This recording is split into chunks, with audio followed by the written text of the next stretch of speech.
আয়াত ৪৪ আতা'মুরুনান নাসা বিল বিররি ওয়া তানসাউনা আনফুসাকুম ওয়া আনতুম তাতলুনাল কিতাবা আফালা তাকিলুন। অনুবাদ: তোমরা কি মানুষকে সৎ কাজের নির্দেশ দাও আর নিজেদের কথা ভুলে যাও, অথচ তোমরা কিতাব অধ্যয়ন করো, তবে কি তোমরা বুঝো না? তাফসির ১ নং ফুটনোটের বিবরণ। এ আয়াতে ইয়াহুদি আলেমদেরকে সম্বোধন করা হয়েছে।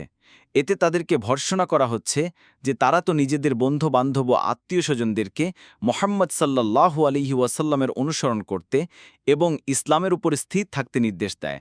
এতে বোঝা যায় ইয়াহুদি আলেমগণ দ্বীনে ইসলামকে নিশ্চিতভাবে সত্য বলে মনে করত, কিন্তু নিজেরা প্রবৃত্তির কামনার দ্বারা এমনভাবে প্রভাবিত ছিল যে ইসলাম গ্রহণ করতে কখনো প্রস্তুত ছিল না। মূলত তারাই অপরকে পুণ্য এবং মঙ্গলের প্রেরণা দেয়, অথচ নিজের ক্ষেত্রে তা কার্যে পরিণত করে না। প্রকৃতপক্ষে তারা সবাই ভর্ৎসনা এবং নিন্দাবাদের অন্তর্ভুক্ত। এই শ্রেণীর লোকদের সম্পর্কে হাদিসে করুণ পরিণতি ও ভয়ঙ্কর শাস্তির প্রতিশ্রুতি রয়েছে। আনাস রাদিয়াল্লাহু আনহু থেকে বর্ণিত আছে, রাসূল সাল্লাল্লাহু আলাইহি ওয়াসাল্লাম ইরশাদ করেন, মিরাজের রাতে আমি এমন কিছু সংখ্যক লোকের পাশ দিয়ে অতিক্রম করলাম যাদের জিহ্বা ও ঠোঁট আগুনের কাঁচি দিয়ে কাটা হচ্ছিল। আমি জিব্রাইল আলাইহিস সালামকে জিজ্ঞাসা করলাম, এরা কারা? জিব্রাইল আলাইহিস সালাম বললেন, এরা আপনার উম্মতের পার্থিব স্বার্থ পূজারী উপদেশ দানকারী, যারা অপরকে তো সৎ কাজের নির্দেশ দিত কিন্তু নিজের খবর রাখত না। মুসনাদে আহমাদ ৩/১২০, সহিহ ইবনে হিব্বান ৫৩।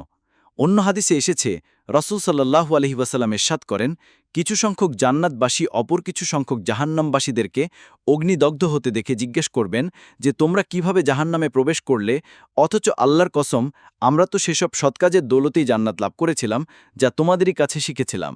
জাহান্নামবাসীরা বলবে, আমরা মুখে অবশ্য বলতাম কিন্তু নিজে তা কাজে পরিণত করতাম না। বুখারী ৩২৬৭, মুসলিম ২৯৮৯।